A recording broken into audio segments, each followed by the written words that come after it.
to know that there's a country, like for example, if like for a Canadian to know that there's a country, for example, if there's a country where there's 100 billion Muslims living in a single country, sorry, if there's 1 billion Muslims living, people who ascribe to the tradition of Islam, if there was a country where there's 1 billion Muslims living there, to find out that that country is not officially an Islamic country, that's not possible.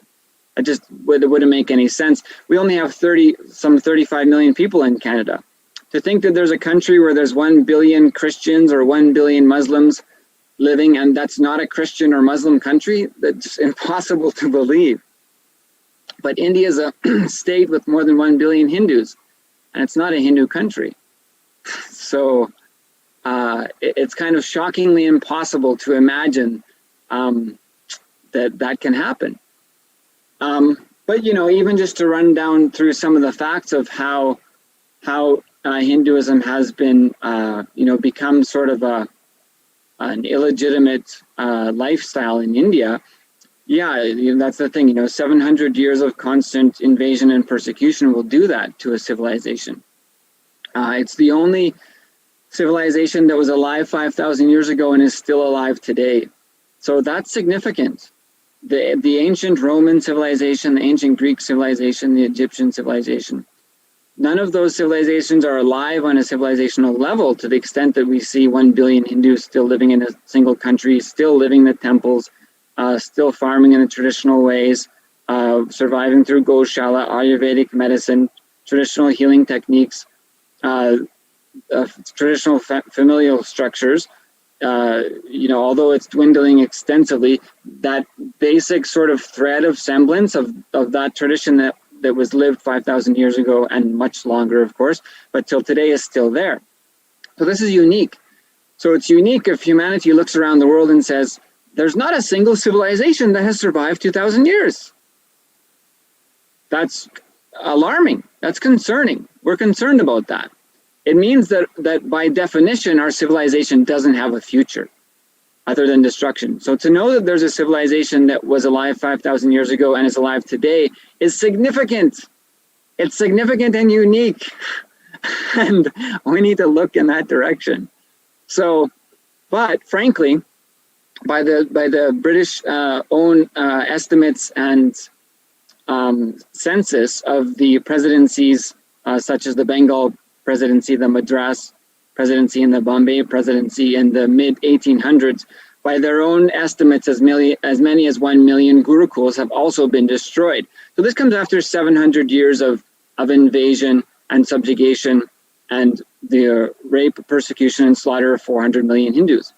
So how does it become socially illegitimate to be a Hindu living in this condition for 700 years, and then 1 million of your gurukuls are destroyed? 1 million schools. What kind of civilization has 1 million schools? The only civilization proven to be able to survive more than 1 millennia or 2 millennia also has 1 million schools that are, by the way, as per British census, in many of those districts, more than 70% of the teachers are of the Shudra Varna. So just to break this sort of fake caste story. So why has being a Hindu become socially illegitimate? 1,000 years of, rape, murder, and persecution will do that. And if you had 1 million schools and they got destroyed, then it's going to have an impact. The Goan Inquisition lasted 300 years and systematically persecuted and exterminated millions, tens of millions of Hindus for 300 years. This is on the scale of this slavery event and the impact that has had on certain populations. And yet today, the schools are built in the name of this Francis Xavier, who instituted the framework for the Goan Inquisition that lasted 300 years, killing tens of millions of Hindus. The Criminal Tribes Act of 1871 evolved to list 200 groups of Hindus, including sadhus, sannyasis, Rudra Kanyas, by name. If you're a sadhu, you're born as a criminal and will be treated as such. This is where the scheduled backward caste system comes from. The scheduled castes comes from the Criminal Tribes Act that listed sadhus and sannyasis as born criminals. So this will make it impossible to live your life. Like living in Canada, this seems impossible because Hindus, Muslims, Christian, Buddhist, Jain, Sikhs, people are not routinely killed and persecuted here. People come here, they set up their life, they live and grow pretty much the same as everyone else. So to be looking from the outside of what has happened to Hindus in India is shockingly uncomfortable, to put it mildly, but it's shockingly blatant about what has happened. So to kind of hear that Hindus in India feel that everything's kind of normal and okay is really surprising for a Canadian to look and see that. There's basically no threat to your life and livelihood in religious practice in Canada, whereas it's instituted through constitution and laws such as the anti-superstition laws, the HRNC and Devaswam boards taking over Hindu temples, the current takeover going on through the 51 temples in Uttarakhand, including the Chardham temples. So it's not ending, it's not slowing down. The constitution in India is secular, but it's secular only against Hindus. Subscribe to my channel Muslims, Buddhists, and also press Sikhs, this bell Christians. icon. It's secular, but it's secular only against Hindus. So it's a shocking situation to see, and there's no mystery. There's no mystery. Any other civilization that was faced with even a fraction of this kind of onslaught doesn't exist anymore. Doesn't exist anymore. The fact that somehow the temples have and the Hindu civilization has managed some thread of existence today is an absolute miracle. And that, given that we know it's the only civilization that was living more than 5,000 years ago and is alive today, there's something special there that we all need to know about. So I'll just kind of leave it at that. But yeah, but obviously what we need to do as a solution is Hindus need to take up big responsibility. When it's not safe to dress a certain way and go out in public for fear of death or being attacked, or to participate in a procession such as Ganesha Visarjan and be attacked through stone pelting, it's not, you cannot heal people traditionally because of the anti-superstition bills. You cannot participate in traditional healing techniques such as lemon piercing or fire walking when you can't live a Hindu lifestyle. When you're not allowed to be Hindu, when it's illegal to be Hindu, then you need to stand up strong with an enriching context to build the ecosystem that's safe for your children. How are our children going to grow up when you're killed in the street for wearing a dhoti, meaning that you're identified as Hindu or doing Hindu practice in a place where people don't accept it? That just doesn't happen in Canada. It just doesn't, folks. If you don't know, Hindus don't get killed in Canada like that. No one gets killed like in Canada like this, the way that Hindus are attacked and destroyed. So Hindus need to take up a big responsibility, like Rainoshan was saying. Hindus need to take up a responsibility to set up an ecosystem where it's safe to be Hindu, where it's not literally illegal to be Hindu. Women are forced into Sabrimala temple by law. Your temple is being destroyed by law. And it's not the only one. There's government boards are set up and being set up, for example, in Uttarakhand, as I mentioned. But so yeah, Hindus need to take up the responsibility to recognize that if you don't build a safe place for your children and their children to grow, they're going to have to go into the streets. And unfortunately, they're killed in the streets. And it's not new. So it's shocking from a Canadian perspective to see this, and it's very clear what needs to happen. But somehow from being on the inside, it doesn't, Hindus don't realize it as much. So, anyway, thank you. Thank you so much, Shri Nithyananda. Next, let's listen to Shri Ashutosh and have his views and opinions, his cognitions and thought currents. Please go ahead. Yes, thank you, Nithyananda. One of the main cognition from here is Swamiji shared in a satsang in Varanasi in 2015 that Hinduism is Sanatana Hindu Dharma is a society which is created based on knowledge. It's a knowledge-based society. And this society thrives when the age of knowledge arises. So one of the things which Ashtosha was very shocked when he went to India and was there and started to see things is that somehow Hindus feel lesser than. In front of a foreigner, a Hindu will feel inferior for some reason. And mainly this thought current of like stupidity, like one thing which Ashtosha started to realize is that somehow, like Shri Atma mentioned, throughout this persecution which lasted hundreds of years, Hindus were, the thought current that Hindus were retarded, were stupid, and should no longer exist. This thought current got into the inner space of Hindus, and they started to associate themselves to that. So when they see the white British people or foreigners, they're like, "Oh, okay, these are the kings. You know, these are the ones," and they feel inferior, and that's a big problem. So naturally, there's no way you can stand for what you're doing if you feel inferior. So one of the main thing from here is that, again, Shri Atma also mentioned it briefly, but it's about like taking responsibility for enriching, giving the right knowledge. See, the Hindus are being ridiculed and brought down, mainly because, I mean, in one way, I cannot say mainly, but in one way because Hindus operate from a multidimensional understanding. They understand the purpose of life, they understand the multidimensionness of life, and their whole ecosystem, thought currents and ways and behaviors and lifestyle and culture and everything derives from that.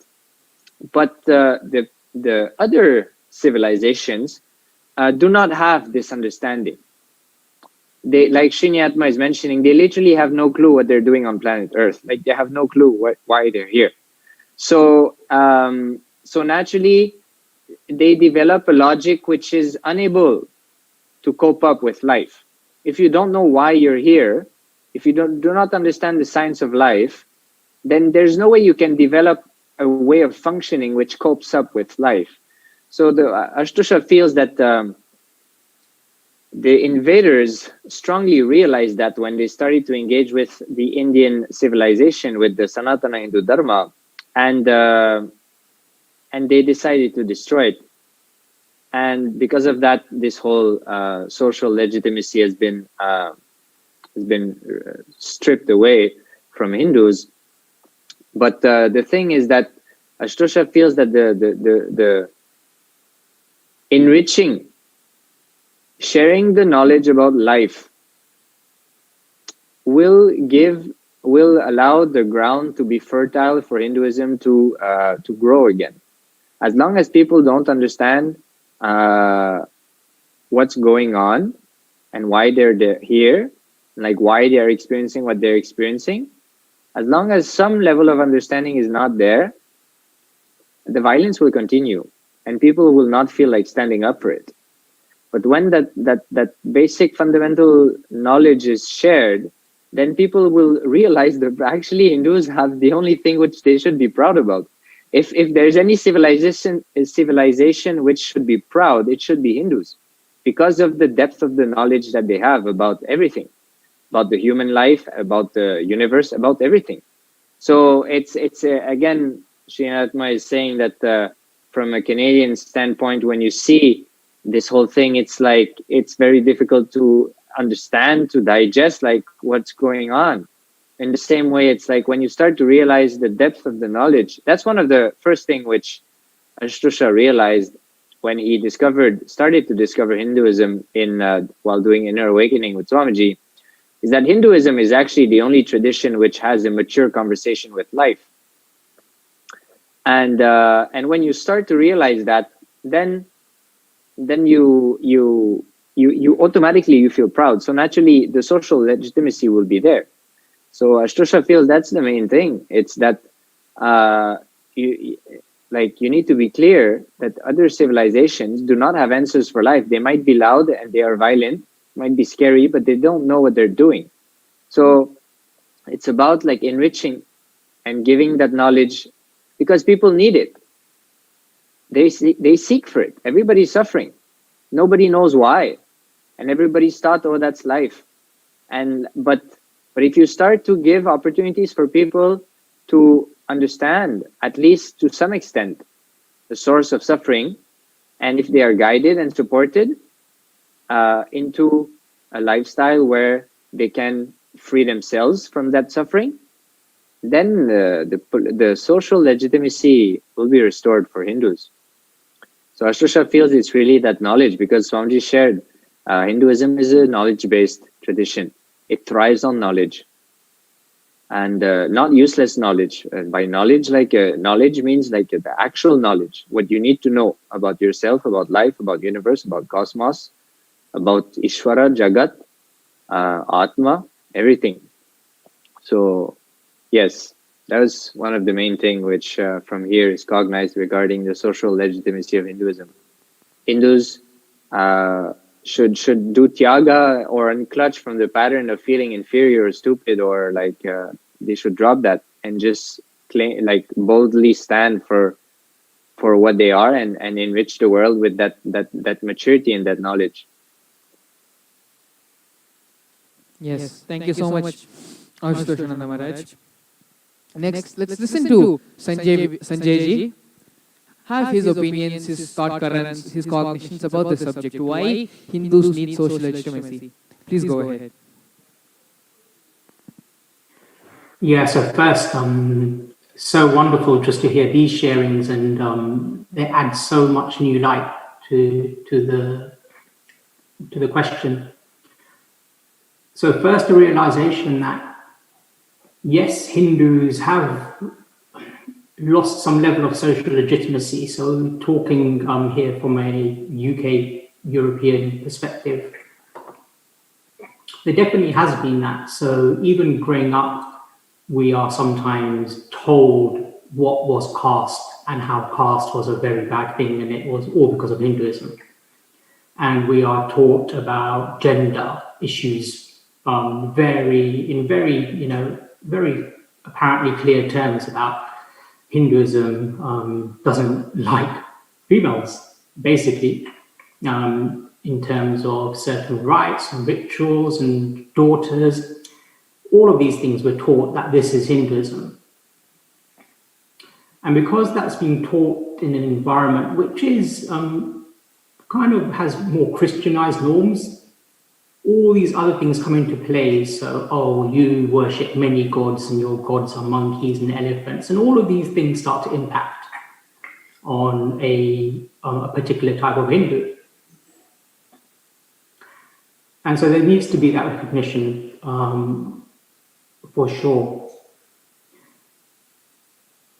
But then the other side to this question, which is what really struck me at first reading it, was two things. So first is just first to qualify pride, I think is quite important, because pride is quite a powerful word. So it feels like there's a type of pride that's driven by fear and greed, is one type of pride. But there's also a different type of pride, which is a pride that I'd like to kind of focus on here, which is that beautiful pride, right? It's that pride that will radiate only as life positivity. And to get that back for a Hindu, at least I would say, in what I've experienced as other Hindus around me, I would feel that as a very touching distance possibility. And it feels like to recover from this truth that yes, something was robbed from us, something very critical was robbed from us. The first thing I feel that Hindus need to know straight away is there is now an established source that can give that all back to us and infinitely more. It's all there. In Hinduism, in Swamiji, it's there. And the change in recent years really has been, there has been a move, I feel, for Hindus and other groups to really try and re-engage with what they felt they are, feel they are, what they felt they are, and really understand more about themselves. And the internet, of all things, has made this completely real. It's made it possible. Before that, the way it was easy to be told what was caste, what was gender equality all about, those truths were shouted at us as a one-way thing. There wasn't a great path unless you were well enough connected with other Hindus. There wasn't a really path to kind of fight that that dominant discussion about, Hinduism. But now that's no longer the case. And when Hindus start really understanding what is Hinduism, and when that pride comes back into their psyche, so when that idea of subjugation or, embarrassment, when that lack of social legitimacy, when that gets replaced with a beautiful pride, and then that's like a light that just it destroys that previous darkness. That's how it feels. And if once we connect with the guru and we get these established truths, once that process starts of hearing the truths and then internalizing the truths and radiating the truths, when that starts to create this new sense of pride, or even just reignites a sense of pride, it does feel like that's when all the other things then seem to drop into place. So then it becomes about any idea of social illegitimacy almost becomes a nonsense because you have a pride. So even if someone says something, it doesn't matter as much. An experience here that I can share is, for example, at a younger age, I may be embarrassed about wearing what I called as a child a chandal on the forehead, because I feel, oh no, what if I get questioned about it, or what if people laugh at me? But actually, now wearing doesn't have that impact. Actually, people may still ask that same question and have the same reaction, but that's my view of that, my taking of that, my pride doesn't create that fear, in me anymore. It's something different. So by changing the inner self, the way that I now experience myself as a Hindu is very different. And it's about having that type of pride, because then that pride becomes a very powerful thing, and then it becomes much more difficult to try and disintegrate that, to try and put it down, to try and break it. But if that type of pride isn't there, then that's when it's fragile. So it's that fragility that needs to be fixed by really connecting with Hinduism, connecting with Sanatana Dharma, with Guru.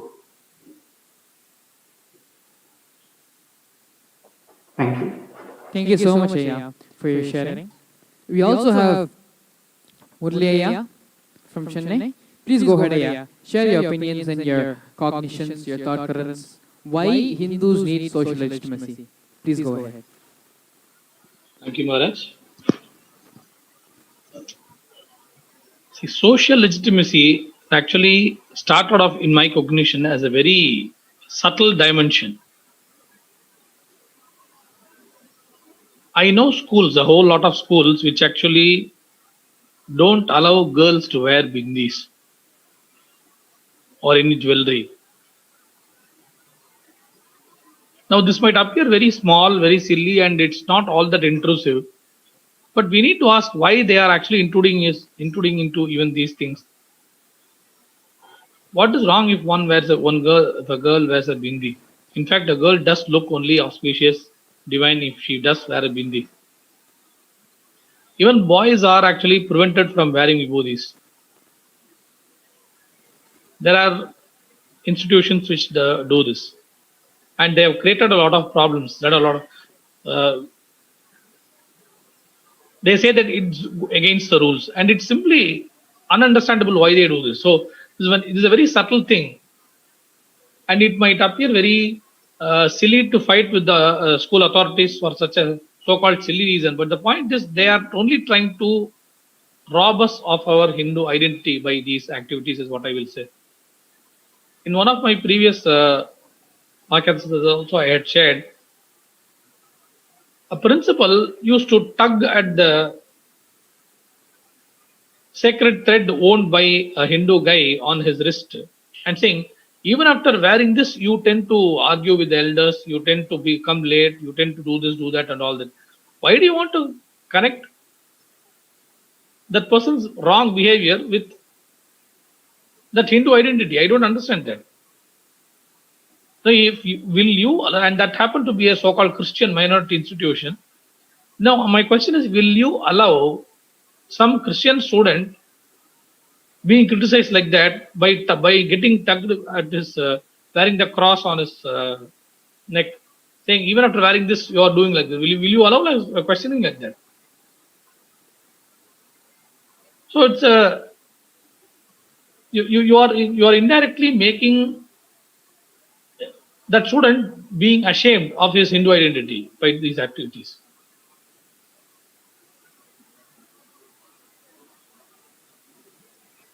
And it's a very, it is so subtle that we are actually we are expected to keep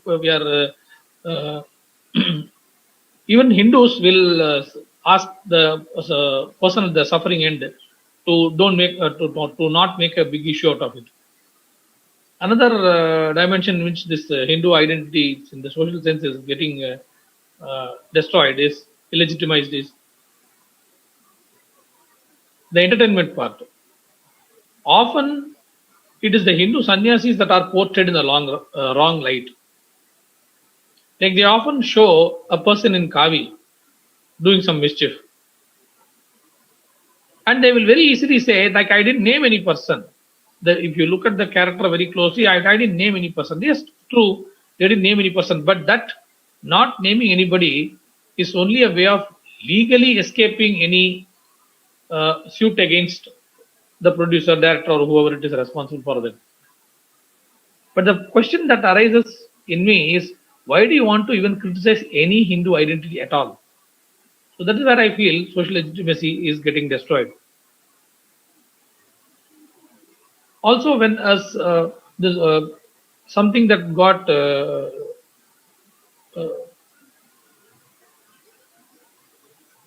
lot of hue and cry was raised against this Ram Radha.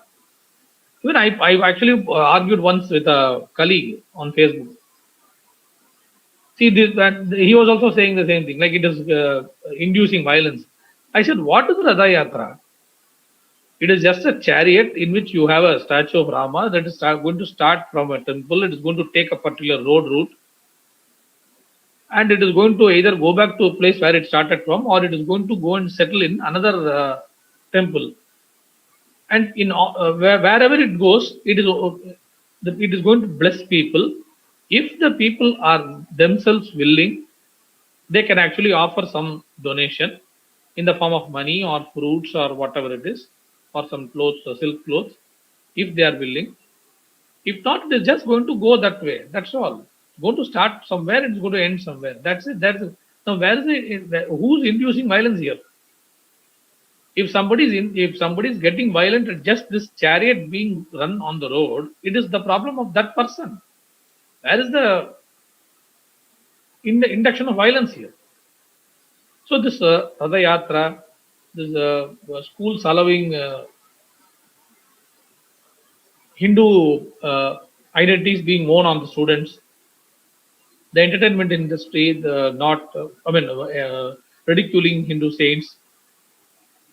These are subtle ways in which the identity of Hindu itself is the so-called vulnerable Hindu, the middle mind, Naduna Naki, what Swamiji calls. They are being made to feel ashamed of their Hindu identity. Sometimes even again, one more instance that comes to my mind is this Unjavritti Varadam, where the saint actually goes begging. The begging is actually a very cheap term for the space they are in and what they are doing. For a lack of a better term, more polite term in English, I use that word. But it is not actual begging in the real sense. And this again is getting ridiculed on all social media by many of these anti-Hindu elements. Now, if Hinduism was in its full vogue, the person doing the Unjavarti Vardam will be easily looked upon as somebody who is doing his Parivrajakat or who is into his who has finished his Grihastha and about to take his Sannyasashrama, like he is in the Vanaprastha. We can easily see, one can easily relate to that person's space, what is happening there. But only because Hinduism is not practiced in its entire dimension, in all its glory, we are even not able to understand what that person is doing, why he is doing, and we tend to ridicule him or we tend to shoo him away. These people who practice that, or we tend to so-called tolerate these schools. Who, okay, if I don't wear a bindi, what's the big deal? If I'm not able to, not allowed to pray inside my school, I don't lose anything. Actually, after all, I am allowed to go to a temple. Otherwise, we teach all the rituals at home. That we are practicing Hindus enough at home.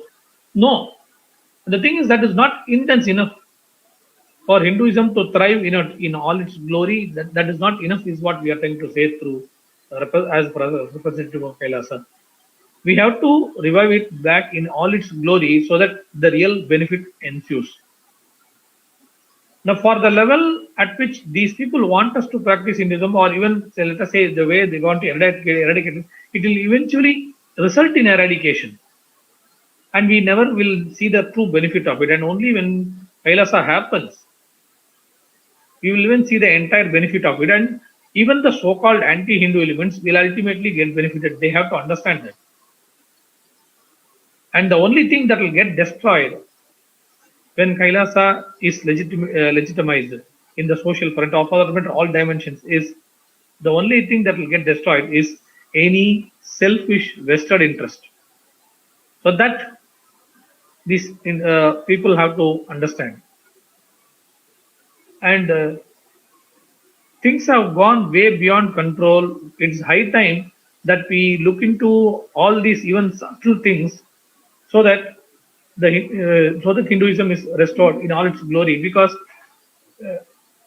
we have been letting things go, that something is very trivial, insignificant, this won't destroy Hinduism for quite long, and it's high time that we got alarmed. And only then we can see Hinduism in all its glory.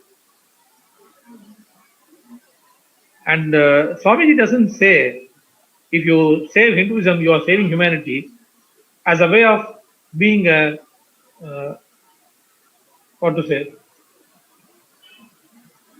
fanatic Hindu. Actually, being a practicing Hindu never makes you any fanatic, because Hinduism itself is basically, fundamentally, all-encompassing. We don't isolate anyone, alienate anyone. Somebody once said there is no translation for the word alien in Sanskrit. So that itself shows the words that you use in a language tells you the cognition that the native speakers of that language have towards the world. This is one thing I found as a language trainer, as a profession, my profession. The words that you have, the words that you, the vocabulary the language has in its parlance, in its use, in its regular use, tells you the kind of culture it has, the kind of mental setup the users of that language have. So there is no word for the Sanskrit equivalent for the word alien in Sanskrit. So that means that we are already all inclusive. That all inclusive, these Abrahamic faiths and other people, anti-Hindu elements, must understand that Hinduism is already all inclusive. And only thing, it needs time to settle down. The more you actually accept it, you are able to look at it like that, the benefit will come to you quickly. And the more you alienate yourself, you want to, you look at Bindi or Vibhuti as all these external appearances as something that is destroying your identity itself. That only shows how local your thinking, your how shallow your way of faith is. But still, we are not willing, we are not out there to alienate you, isolate you. You will also get the benefit of this great civilization, but only if you are willing to give it time. The more intensely you resist it, the more late you will get the benefit. You don't even need to accept it, but just sit and watch to know, to understand how it is going to benefit even you. If you are willing to give this time, if you are willing to respect it that much, even at that level, you are sure to see how it is benefiting even you. Even you can pray to the same God as you are praying without losing any of your identity. As long as you don't impose your identity on others, or you feel that somebody is imposing their identity on you, and just wait and watch what Hinduism can do. It can do real wonders for you, even if you are not actually Hindu, is what I want to say. Any other points I will add during the further course of the discussion. Thank you. Thank you so much. Thank you so much, Murali. One thing, So we've come to the... one thing I wanted to add very quickly. Yes, please go ahead. This social legitimacy, after listening to Murali Ayya's sharing, the social legitimacy has been destroyed through this principle of a death through 1,000 cuts. You do small things here and there, they seem completely insignificant, but when there's thousands of them, then the same result is achieved. So that's why, like, standing up for Hinduism for everything and understanding the context of every decision, and standing against decisions which are created from the context of destroying Hinduism, that's important to restore the social legitimacy. Yeah, everything is so subtle. The whole thing, any individual thing is very subtle, insignificant, and doesn't seem to affect much. But when you look at the collective whole, then it is taking Hinduism totally distorted, putting the Hinduism in a totally distorted way, and making nonsense out of it. That we cannot allow anymore. Yeah, even just to expand on this thing, there's also, especially in Tamil Nadu, is Tirumular. A very subtle thing that happened with Tirumular. He was basically one of the Nayanmars. But even like in my family and everything, they see Tirumular as, okay, he was an author of many poets, of some books here and there, and very helpful books, these kinds of things. Because one very subtle thing, they just removed the bhasma from his images. The disassociation from Hinduism and its principles. The secularism. It's a very subtle thing, actually. Like, so the social legitimacy of Hinduism was actually one of the subtle powerfulnesses, or I guess the subtle powers of Hinduism. It's social legitimacy. The way you dress, the way you do the bhasma, everything had the how and the why. But as soon as you disassociate Hinduism from its principles, from its actions, from all these subtle things, then the how and why are not retained. See, even look at yoga. Only the how is retained, not the why, because the shastras are not there. Same thing with the bhasma, same thing with Tirumular. Even Tirumular, basically in the whole, like especially the education system, where it's basically taught in schools too. It's a confused history. It's a confused idea about who this guy is. They just know he has some books that's very helpful for life and all these things. And so they memorize the lines and all these things. But it's a confused history. And so the whole thing, as soon as the disassociation from Hinduism and the actual actions of Hinduism, the actual principles of Hinduism, this whole thing is actually, what, delegitimized the social legitimacy of Hinduism. And so what is the solution? Simply revive the social legitimacy by reviving the Shastra Pramana for everything. Nithyananda yoga with Shastra Pramana. Revealing the agamas as per Paramashiva for everything, for how to dress, for how to apply the bhasma, how to do city planning, how to wash the pots, how to cook, the Bhaga Shastra, everything, all these things, all the Shastras have both the how and the why. It's very carefully detailed. So this is just one strong click that Ranoshan wanted to share, thanks to Murali Ayya's sharing about the subtlety of this social delegitimization of Hinduism. Yeah, if you ask me, I've been telling from a very young age, even before I knew Swamiji or very young age. Like I never liked the idea of wearing shoes for school uniform. I thought it was actually a Western kind of mindset. See, there are schools which actually have ties. The students to wear tie and a shoe, uniform. And they're saying, come on, don't you look good or don't you feel disciplined or something? See, discipline doesn't come from wearing a tie or a shoe. You can always wear a common kind of sandal. See, the thing came from when I expressed my incompletion with my principal. He was always insistent that we wear shoes even on rainy days. If at all it is very rainy, the water clogging is happening in your area, then what you do, you carry the shoes to school, wear a slipper to school, carry it to school and wear the shoes during the school hours is what he will insist on. And he thinks he is very disciplined in maintaining discipline and all that. My problem is why wear shoes at all? Like, can't you see it's a rainy season? Why should? Or he said if you have any injury on your foot, then you have to carry a letter written by your parent saying that your foot is injured, so you would like to wear slippers till then. He was insistent on all these rules. But I used to think, why do we need to wear shoes at all? Where is the need for any shoes?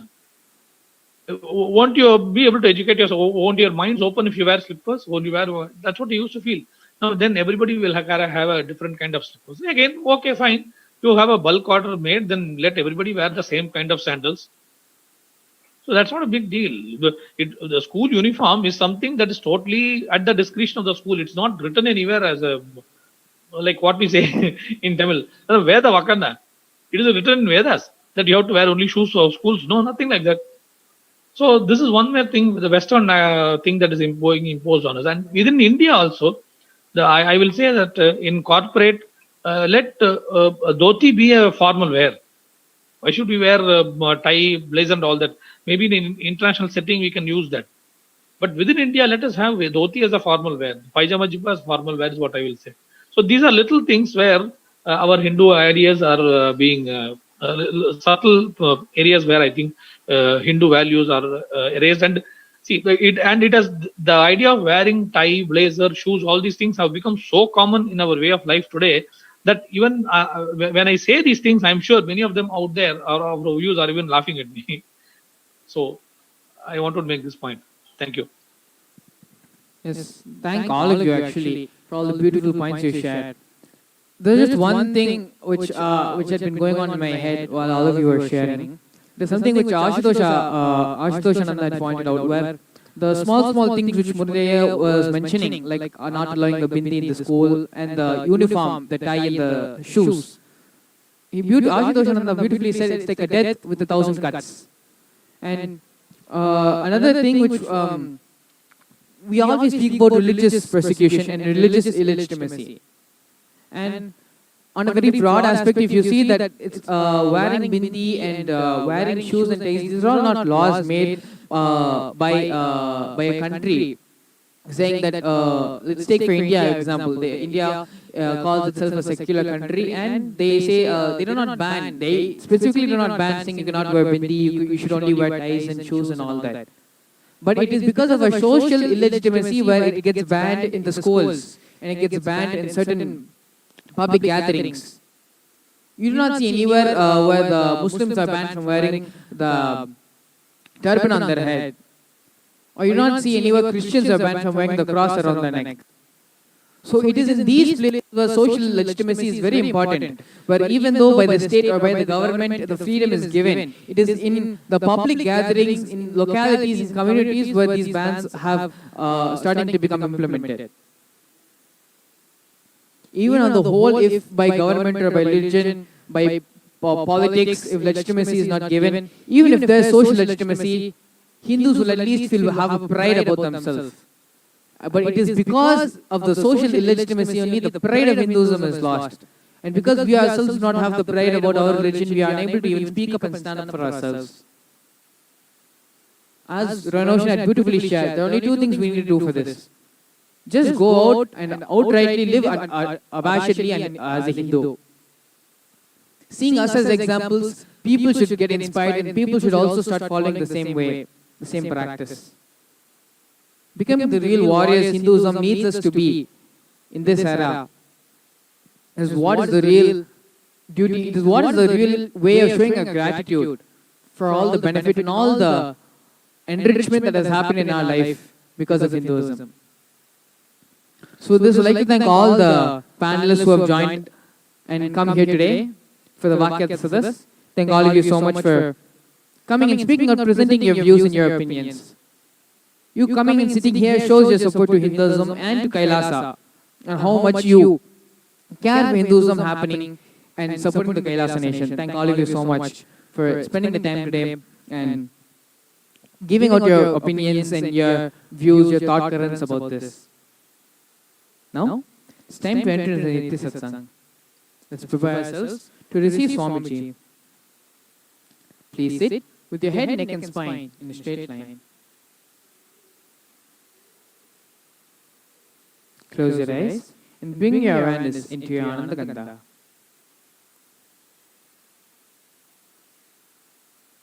Visualize Swami sitting there in your Ananda Gandha as Paramashiva with 25 heads and 50 hands. Now, allowing the mantra to reverberate throughout your entire body, please start chanting the Mahavakya. Om Nithyananda Paramashivoham. Om Nithyananda Paramashivoham. Om Nithyananda Paramashivoham.